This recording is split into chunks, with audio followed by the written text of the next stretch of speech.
Apple has finally released the MacBook Neo, and I am not even gonna try and be calm about this, okay? I've wanted a pink MacBook for the longest time, so I am so excited about this. So the MacBook Neo is Apple's most budget-friendly MacBook. I mean, you can get this for as little as $499 with the education deal, which is just insane to me. Now, the MacBook Neo comes in 4 colors: indigo, citrus, silver, and then obviously this gorgeous blush pink. And you guys already know, obviously, I picked up the pink MacBook, and that's probably why you clicked on this video, because you want to see the pink. But I also know that loads of you are trying to figure out whether this MacBook is actually worth it, who it's really designed for, and whether it's going to be powerful enough for what you need. So today we are going to unbox it, and we're going to go for the most important specs and features that you should know about before buying. We're going to test out what it can actually handle, and we're going to work out together who this MacBook is really for. But first, we need to get into the unboxing, because let me tell you, I cannot wait any longer to get this open, so let's go.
So once I'd unboxed it, I went ahead and started setting it up. The setup process is actually really straightforward, especially if you already have another iPhone or another Apple device, because once you sign in with your Apple ID, it just kind of automatically syncs a lot of your information across, and it transfers things over really easy. Apple will walk you through step by step what to do, from choosing your basic settings to signing into your Apple account.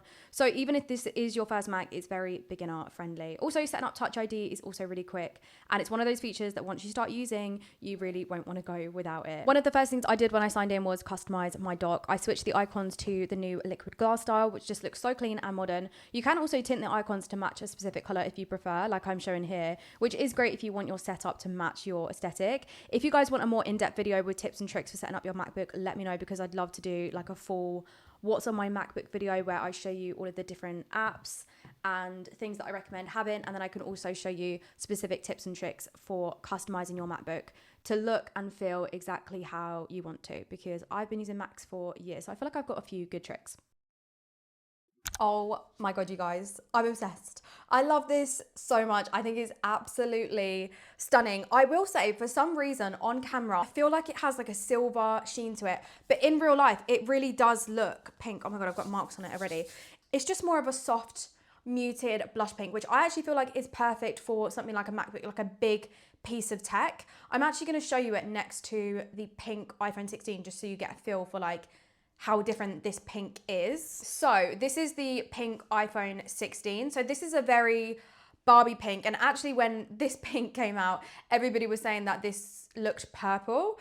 But I feel like this is a really like Barbie hot pink. And I loved this color. So let me know, did you guys like the iPhone 16 pink? Anyway, this is what it looks like next to the iPhone 16 pink. So as you can see, the MacBook Neo is very much a blush, soft pink, whereas this is Apple's like hot Barbie pink. Anyway, let's get into it. So as I mentioned, this does come in 4 different colors: the citrus, the indigo, and the silver. The indigo and the silver, I feel like nobody cares about them. I'm sorry, but it's the pink and the citrus that everybody's caring about. And I actually think the citrus is such a stunning color, and it is not getting the attention it deserves. Let me just say that. As well as the 4 different color options, we also have 2 different storage options. Honestly, which one's gonna make the most sense for you really depends on how you use your laptop or your MacBook. If you're just mainly using it for like everyday things like browsing the internet, watching YouTube, watching your favorite shows, doing some online shopping, or working in like Google Docs or Google Sheets, then honestly the 256 gigabytes is probably gonna be enough for you. Especially now we have so many services like Google Drive and Google Sheets where you can store a lot of your files and data online rather than actually having to store them locally on your computer or your MacBook. But if you know that you're going to be downloading like more apps, more games, if you're like a content creator, for example, and you have loads of videos and files like on your MacBook, or just for any reason you have loads of different files, like maybe you're doing a degree or you have your own business and you just know that you store a lot of things on your MacBook, then I 100% think paying that extra for that extra storage is 100% worth it, because let me tell you, there is nothing worse than constantly running out of storage and having to delete files, delete photos, and just delete things in general. I just find it really, really irritating. And it is a constant problem that is literally never going to go away once you have it, because you will reach a point where you do run out of stuff to delete. I mean, that's happened to me so many times and it's a really frustrating situation to be in. Another thing to consider is that when you, or if you upgrade to the extra storage, so if you upgrade to 512 gigabytes, then you're also going to get the Touch ID. Now, Touch ID is basically just a little fingerprint sensor that's built into your keyboard. And I absolutely love Touch ID. So you can use it for a bunch of different things like Apple Pay. You can store all of your passwords, and then instead of typing out your password, you can just press Touch ID and it autofills all your passwords for you.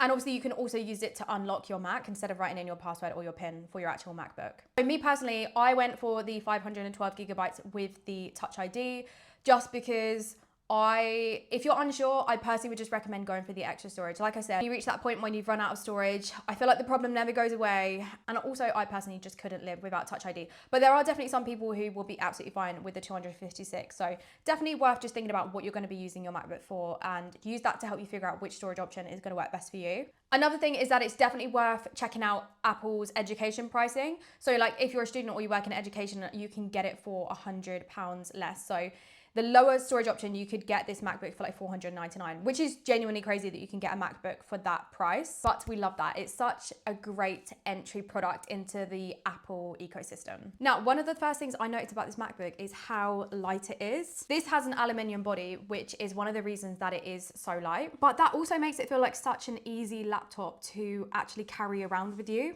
And it definitely feels like the kind of laptop that you could just like throw into your bag and it wouldn't really hurt your shoulder by the end of the day, because girl, if you've seen my what's in my work bag, I'd be putting a lot of stuff in my bag. So the light laptop is definitely a plus. So for that reason, I can definitely see this kind of MacBook being appealing to someone who works a lot on the go, or like you are in school or college and it's something that you're going to be carrying around with you a lot of the time. Also, because it's only 13 inches, this is just going to be so easy to throw in your bag. Now, I have seen a lot of people online talking about the bezels of this MacBook, because when you compare it directly to something like my MacBook Pro, the bezels on this screen are definitely bigger. We can't deny that. And when I first saw this, I honestly thought I would really notice the difference when I was actually using it, but I'm not gonna lie, maybe I'm just not fussy about this kind of stuff, but I don't really care about the bezels, to be honest. But I know they do really bother some people. So it's definitely worth noting that they do have bigger bezels than you might be used to if you have like an older like MacBook Pro or MacBook Air or something like that. Now, one thing I do think is a genuine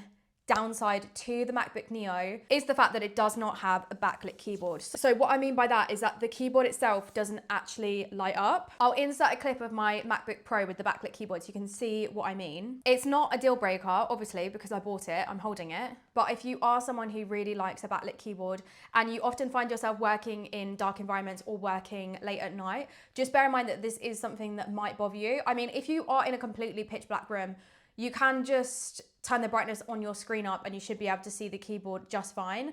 But it is definitely something worth bearing in mind if you are constantly working in low light environments. That might be something that does irritate you over time. At the same time though, I am telling myself this is a much more affordable MacBook than the MacBook Air or the MacBook Pro. So they definitely have to cut some features that we love somewhere. And if that means we lose the backlit keyboard for the lower price, I personally think that's a fair trade-off. Okay, another thing I've noticed is that this keyboard feels really nice to type on. I normally hook my MacBook up to my monitor, so I don't normally actually use my laptop keyboard. But out of all the possible options, I am happy that we have a Magic Keyboard on the MacBook Neo, because I do feel like it is quite a nice keyboard to type on. As far as laptop keyboards go, it's kind of like mid-volume range, I'd say. It's not too loud, it's not too quiet. I mean, it's definitely not something that's gonna annoy people if you're using it in public, which is what we always look for. Now, the trackpad on the MacBook Neo is actually slightly different to trackpads that we have on the MacBook Pro or the MacBook Air, so I've been told. And it definitely sounds as so, because my mic's right here, so I'm gonna show you what it sounds like when you hit the trackpad. that is definitely a lot louder, but it also feels a little bit more responsive than one on my MacBook Pro. But I know a lot of people are a bit mad about this trackpad, but honestly, I couldn't care less if it makes a sound. I quite like the sound of a mouse click trackpad, so that doesn't bother me at all. Okay, hi, so I am currently filming this on the MacBook Neo with just like the photo booth camera. So this is the quality. My window's like right there, so I'm kind of sat like against the light, but I might actually take you to direct sunlight. So this is the camera in direct sunlight. It's not that bad, but obviously it's not that great. But I feel like this is fine for online calls, right? Like my camera on my MacBook Pro is not that much better than this, so I am quite happy with this. Now, as I said earlier, or I'm gonna say later in the video, I can't remember, I'm filming this video a bit randomly as things are popping into my head and as you guys are sending me questions on Instagram. So if I haven't said already, this MacBook really is for light users. So I'm not going to do any crazy tasks that require a load of processing power because that just wouldn't be fair on this MacBook. So instead, what I'm going to do is some general everyday things that I feel like most users would be doing. So for example, having multiple applications open and just seeing how it handles that. Now, also, I've had so many of you comment on my video or ask me if this MacBook can run The Sims. And can I just say, I love that that is what the girlies are thinking about. I love that we are concerned about whether we can play The Sims. And even my best friend was like, I kind of want to play The Sims. I don't know if I should get this MacBook to play The Sims. So best believe I'm currently downloading The Sims because we're going to see if it works. I also saw Julia do this. She did an Instagram reel about this. So yeah, apparently all the girly tech creators, we're all being asked about The Sims. So it's only right that I show you guys in this video if it can handle The Sims. So the first thing I want to test is just general browsing, which is obviously what a lot of people use their laptop or their MacBook for. So I'm literally going to open multiple tabs in Safari and just see how it handles having all of these different things open at once. Got that open. Let's head over to, just typing in random stuff at this point. So cultured. This is my podcast website. I go ahead and go onto YouTube and start playing a YouTube video. Okay, and then I also want to go on ASOS, have a quick browse through ASOS. So literally as I'm doing this, you guys can see how fast this laptop is. It's so responsive. Everything is moving really, really smoothly. So as you can see, we've got a bunch of tabs open. We're downloading something, we're watching a YouTube video. Everything's running so smoothly. So first test, passed. To be fair, that was quite an easy test to pass. So let's ramp it up. I'm now going to open up Notion, a load of tabs in Safari. I'm also going to open up Google Chrome because we all know Google Chrome is a RAM eater. Specifically, I am going to open up this website called Riverside, which is a website that me and Taz used to film our podcast on. And let me tell you, if there is one thing that's going to slow down your MacBook, it's going to be this website. So this, for me, is like the ultimate test. So let's see how we get on. Okay, so as you can see, I've got Riverside open. I'm editing away. I've got Notion open. I'm playing a YouTube video. I've got all of these tabs open and everything is still very responsive, very quick, no lagging at all. So safe to say, I think this MacBook is going to be absolutely fine for the majority of users. Last thing we need to do is check out The Sims. Okay, while Sims 4 is downloading, we are going to do another test. I was thinking, can the MacBook Neo power my ultra-wide monitor? Because I feel like if it can power my ultra-wide monitor, it will be able to power whatever you guys throw at it. So we're about to do an ultra-wide monitor test. Right now, my MacBook Pro is plugged into my ultra-wide, but let's plug the MacBook Neo in and see how it does. Okay, as you guys can see, it powered up my ultra-wide beautifully and it functioned just great. So I think you can plug any MacBook into this and be fine. Okay guys, The Sims has downloaded. It is Sims test time. By the way, it actually took about half an hour to download, which was a bit long, but honestly I can't remember how long it took to download on my PC. So I don't know if that's a normal amount of time to download or not. If you guys know, let me know in the comments. Okay. That loading screen was like 2 seconds, so that's great. As you can see, the gameplay is currently, as you can see, just setting up my sim is a very smooth process. Everything is going well. Okay, let's just call, I'm literally gonna call my sim MacBook Neo.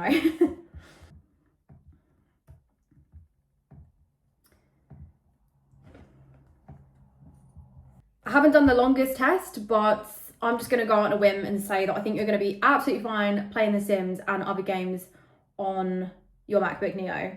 If you're the type of player where you have like loads of custom content, you have like a bunch of expansion packs, then maybe you might start to run into issues. But other than that, honestly, I think you're going to be absolutely fine to play all the games your heart desires on your MacBook Neo. Okay, another thing that's worth talking about is some of the Mac OS features that really make the Mac experience nice to use day to day, especially if you're already part of the Apple ecosystem, like you've already got an iPhone.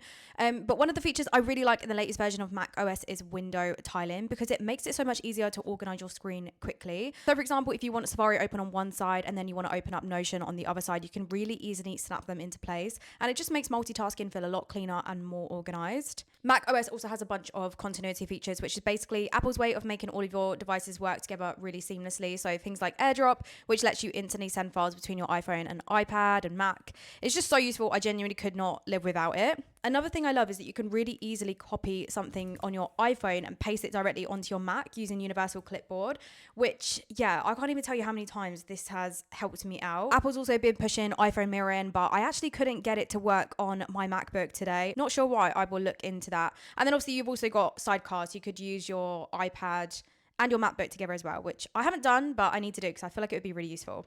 So overall, I actually think the MacBook Neo makes so much sense for a certain type of person. If you're a student, a casual user, or someone who wants their first MacBook, or someone who uses your laptop for just really basic things like browsing the internet, streaming, a little bit of video editing, then I actually think this is such an attractive option. And like I said, just a really good entry product to the MacBook. It's super light, it's small, it looks great, it gets you into the Apple ecosystem, and I think for the price, this really offers a lot and is a great, great deal. That said, if you already know you need more performance, which I know is going to be some of you guys that follow me, because I know a lot of you who follow me are programmers, developers, then no, I do not think this MacBook is for you. As cute as it is, as nice as it looks, if I were you, I would be looking at the MacBook Air or the MacBook Pro instead. Like I said, I do have the M3 Pro and MacBook Pro, and that is my main driver. But I am going to be using and testing this as my main MacBook for the next few weeks. And I'm also going to be doing a what's on my MacBook video some point soon, once I've got to grips with all of the different features and just general use of this MacBook. So if that's something that you guys would be interested in, then definitely make sure you hit follow. Otherwise, if you're interested in tech in general or just Apple in general, because I always cover the latest Apple releases, then yeah, make sure you hit subscribe. Thank you guys so much for watching. And if you made it this far into the video, I want you to drop a pink emoji in the comment section, just so I know which of you guys actually managed to stay until the end of the video. Anyway, with that, I hope it was useful, and I will see you guys in my next one.